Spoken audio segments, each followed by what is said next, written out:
ફર્નિચરનું કામ ફર્નિચર વાળાને આપેલું હતું। મારે બિઝનેસમાં ડિલક્સ પાન પાર્લર છે।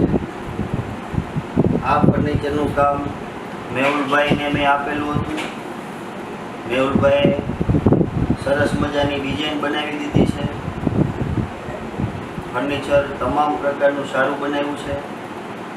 મિસ્ત્રીનું કામ પણ બહુ સારું હતું।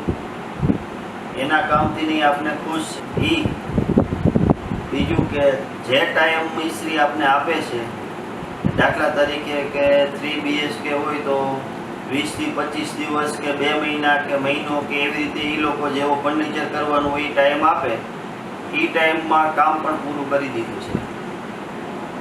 અને આ ફર્નિચર જોઈને અને રહેવા ગયા પછી કોઈ પણ જાતનો કે અમુક ટાઈમે એવું હોય કે રહેવા ગયા પછી અમુક નાના મોટા ફોલ્ડ દેખાતા હોય, પણ એ પણ મને આમાં ઓછા જોવા મળ્યા છે કે જે અમુક જગ્યાએ ડોરનો કોઈ પ્રોબ્લેમ આવતા હોય, કોઈ પણ મિસ્ત્રી હોય કામ કરે એટલે અમુક પ્રકારનો ડોરનો કે કોઈ ઓલડ્રાફનો કોઈ લોકનો એવા નાના મોટા તો ફોલ્ડ હોય જ, પણ મને મારા મકાનમાં એવા નાના મોટા ફોલ્ડ પણ જોવા નથી મળ્યા।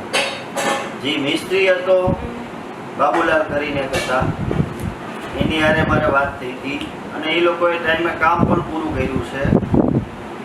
હું અહીંયાથી એક મિત્ર દ્વારા, મારા દુકાનનો એક કસ્ટમર છે, એને મને એમ કીધું કે જે લુક્સ આપણે લાતી પ્લોટમાં આવે છે ત્યાં તમે જાઓ અને લાતી પ્લોટમાં જઈ અને ગમે એને પૂછશો કે ભાઈ લુક્સ ફર્નિચર ક્યાં આવે છે। મેં એક જણાને પૂછ્યું લાતી પ્લોટમાં જઈને કે લુક્સ ફર્નિચર ક્યાં આવે, એ લોકોએ મને બતાવ્યું શેરી નંબર 7 આવે।